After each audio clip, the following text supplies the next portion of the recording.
दोस्तों आज मैं हाल ही में रिलीज हुई मूवी जिसका नाम माँ है, उस मूवी का एक्सप्लेनेशन करने वाला हूँ। इस मूवी में हम देखेंगे कि एक माँ जो अपने बच्चे को बचाने के लिए किस तरह से हैवानों से भी लड़ जाती है और उसके साथ क्या क्या होता है, तो जानेंगे हम आज के इस मूवी में। तो चलिए वीडियो शुरू करते हैं, लेकिन उससे पहले अगर आप चैनल पर नए हैं तो वीडियो को लाइक करके हमारे चैनल को सब्सक्राइब जरूर कर लीजिए, ताकि आपको इसी तरह से फ्रेश मूवी का एक्सप्लेनेशन मिलता रहे। तो चलिए शुरू करते हैं आज के धमाकेदार वीडियो। तो मूवी की शुरुआत होती है पश्चिम बंगाल के चंद्रपुर गांव से, जहां पर एक प्रथा होता है कि जिसके सपने में काली मां आती है उसे ही काली मां की पूजा करने के सौभाग्य मिलेगा। और हम जानते हैं कि जिस लड़की का यह सौभाग्य प्राप्त हुआ है उस लड़की का नाम है प्रोनिता। वहीं एक तरफ काली मां का पूजा चल रही थी तो दूसरी तरफ एक बच्चे का जन्म होता है जो कि एक लड़का था, और तभी एक और बच्चा जन्म लेती है जो कि एक लड़की होती है। वहीं जब लोगों को मालूम चलता है कि लड़की हुई है तो सभी लोग इकट्ठा होकर उसे जंगल में ले जाते हैं। वहां पर उसे एक पेड़ के नीचे पत्थर पर रख देते हैं, जिसके बाद जो लड़की काली मां का पूजा कर रही थी यानी कि प्रोनिता यहाँ पर उस छोटी सी बच्ची का बलि चढ़ा देती है।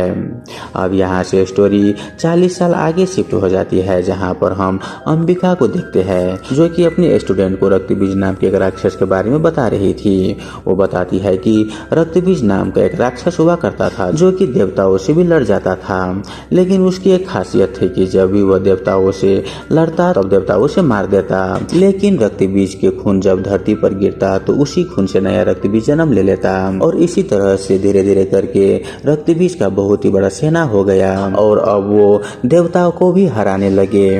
अब ये सब देखकर देवता तुरंत ही काली माँ के पास पहुँचे।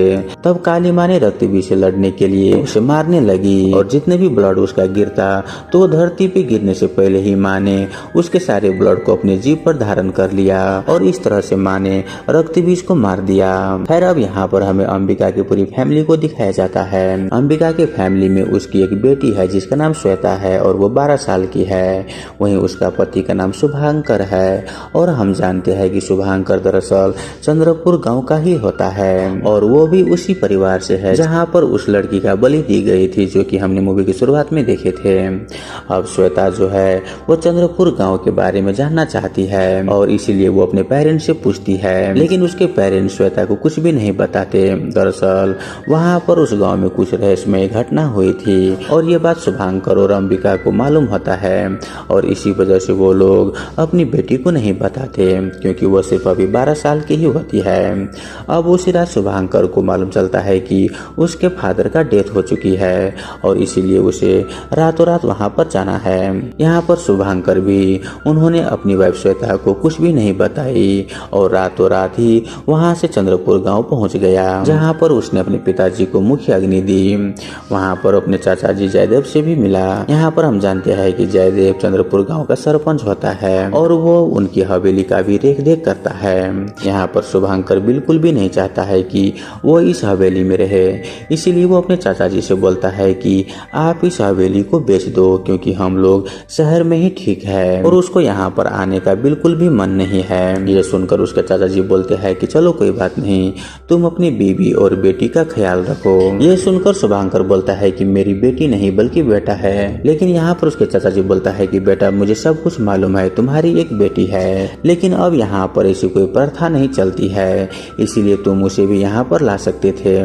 खैर अब रात को ही शुभांकर वहाँ से वापस दिल्ली जाने लगा था, लेकिन रास्ते में पेट की शाखाएं शुभांकर के ऊपर हमला कर देता है और उसे जान से मार देता है।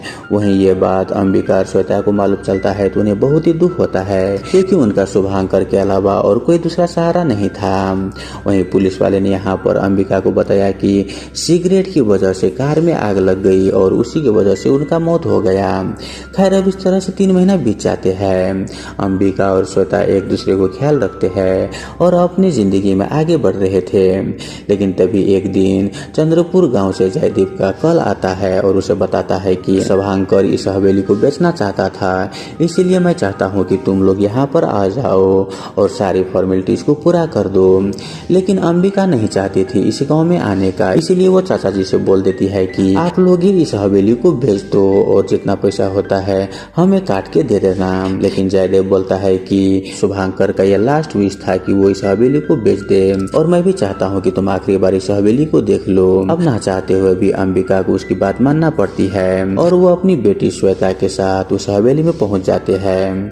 वही उन्हें वहां पहुंचकर एहसास हो जाता है कि यह कोई भूतिया हवेली है। यहाँ पर वो देखते हैं कि इस हवेली का ख्याल रखने के लिए दो लोग थे, विकास और उसकी वाइफ नंदनी। वहीं उनका एक बेटी भी है जिसका नाम दीपिका होती है। वहीं दीपिका 12 साल की है। अब यहाँ पर पहुंचने के बाद श्वेता दीपिका के साथ रहने लगती है और दोनों बहुत ही जल्द दोस्त भी बन जाते हैं। यहाँ पर श्वेता शहर से आई थी, इसलिए वो दीपिका को अच्छी अच्छी चीजें भी दिखाती है। अब यहाँ पर थोड़ी देर के बाद जयदीप अंबिका के पास आता है और बताता है कि कल यहाँ पर एक ब्रोकर आएगा और इस हवेली को डील कर लेगा।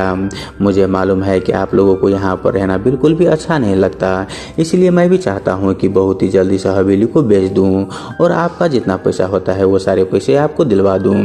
तभी अंबिका देखती है कि यहाँ पर एक काली माता का मंदिर है जो कि हवेली के अंदर ही है, लेकिन वह मंदिर पिछले 40 सालों से बंद है। और इस प्रथा के बारे में यही बताया जाता है कि जिसे रात को सपने में काली माता नजर आती है वही काली माता का पूजा कर सकता है। वहीं इधर हम देखते हैं कि दीपिका और श्वेता बैठकर बातें कर रही होती है। तभी श्वेता कुछ ड्राइंग्स देख रहे थे।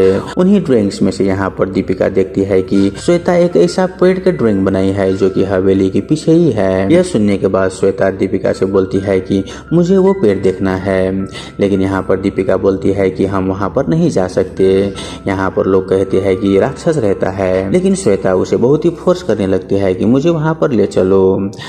फोर्स करने के बाद दीपिका भी उसे वहाँ पर ले जाती है।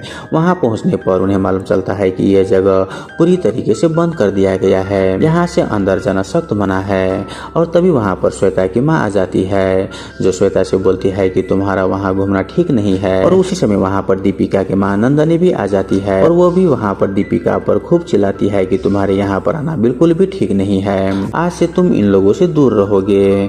और तभी यहाँ पर अंबिका देखती है कि दीपिका का दरअसल फर्स्ट पीरियड्स आ चुके थे। वहीं ये देखने के बाद नंदनी और ज्यादा डर जाती है और वो भगवान से प्रे करने लगती है कि भगवान अब इसे बचा लेना। वहीं ये सब देखकर अंबिका और श्वेता को कुछ भी समझ नहीं आ रहा था कि आखिर नंदनी ऐसा क्यों कर रही है। वहीं नंदनी ने सोच लिया था कि अब अपनी बेटी दीपिका को वो एक कमरे में बंद कर देगी और वो ऐसा ही करती है। लेकिन हम देखते हैं कि कुछ पेड़ के शाखाओं जो है वो उस कमरे में खिड़की के सहारे से अंदर घुस जाते हैं और वो दीपिका को अपने साथ वहां से ले जाता है। वहीं जब यह बात नंदनी और विकास को मालूम चलता है तो नंदनी यहाँ पर अंबिका पर खूब चिल्लाने लगती है और बोलती है कि तुम्हारे आने की वजह से ही ये सब कुछ हुआ है और मेरी बेटी के साथ भी यह सब हो रहा है। अगर मेरी बेटी के साथ कुछ भी हुआ तो ये सारा इल्जाम तुम्हारे ऊपर रहेगा। वहीं ये सब जानने के बाद सारे गाँव वाले इकट्ठा हो जाते हैं और यहाँ पर पुलिस वाले को भी बुला लिया गया था। यहाँ पर सभी को मालूम चलता है कि दरअसल 12 साल की उम्र होने के बाद जिनका पहला पीरियड्स आता है, लड़कियां इसी तरह से रात को गायब हो जाती है और खुद ही 3-4 दिन के बाद वापस आ भी जाती है। इस इंसिडेंट के बारे में यहाँ पर जायदेव को भी अच्छे से मालूम होता है, लेकिन उसने यह बात किसी को भी नहीं बताई और न ही कोई पुलिस वाले के पास कंप्लेन की। लेकिन यह बात अंबिका और पुलिस वाले को कुछ ठीक नहीं लगता, इसलिए वो उस पेड़ के पास चेक करने के लिए जाते हैं। लेकिन वहाँ पर इसे कोई चीज नहीं मिलता जिससे यह प्रूव हो सके कि सारी लड़कियां इसी पेड़ के नीचे से गायब हुई है। वहीं यहाँ पर यह सब क्या चल रहा है श्वेता को यह सब जानना था, इसीलिए वो अपनी माँ से पूछी इस बारे में। तब अंबिका यहाँ पर श्वेता को एक कहानी सुनाती है और वो कहानी थी रक्त बीज की, जो कि अंबिका अपने स्टूडेंट्स को सुनाया करती थी कि रक्त बीज एक शक्तिशाली राक्षस था, उसके एक बूंद से नया रक्त बीज जन्म लिया करता था। लेकिन यहाँ पर एक ट्विस्ट यह होता है कि जब काली माता ने सारे रक्त बीज को खत्म कर दिया तो उन्हीं में से एक खून की बूंद चंद्रपुर में आकर गिर गई थी। तब यहाँ पर एक राक्षस ने जन्म ले लिया, लेकिन वो रक्त बीज इतना शक्तिशाली नहीं था, जिस वजह से वो यहाँ पर एक पेड़ के रूप में था और वो गांव वालों को बहुत ही परेशान कर रहा था। लेकिन इस बारे में एक राजा को मालूम चल गया। तब एक दिन राजा के सपने में माँ काली माँ आई और उसने काली माता का पूजा की। और पूजा करने के बाद राजा को बहुत ही शक्ति मिली और इसी शक्ति की वजह से राजा रक्त बीज से लड़ने के लिए पूरी तरीके से तैयार था। और जब वो उनसे लड़ा तो राजा जीत गया, लेकिन उसने अपना बीज जो वो राजा की बेटी में छोड़ दिया था, जिस वजह से अब वो लड़की जिसको भी जन्म देगी वो रक्त बीज बनकर ही पैदा होगा। यह देखकर राजा सोचा कि इस लड़की को मर जाना ही बेहतर होगा। इसीलिए राजा ने उस बच्ची को मार डाला। और यह परिवार और कोई नहीं बल्कि तुम्हारे पिताजी का ही परिवार है, जिस वजह से हमने तुम्हें आज तक इन सभी लोगों से छिपा कर रखा था और सबको बताया था कि तुम लड़का हो। अब अंबिका और पुलिस वाले मिलकर इन सारी लड़कियों को इन्वेस्टिगेट करने लगते हैं। वहीं 3-4 दिन के बाद जब सारी लड़कियां वापस आ जाती है, सारे लोग लड़कियों से पूछते हैं कि तुम लोग कहाँ पर थे, तो उन सारी लड़कियों को कुछ भी याद नहीं होता।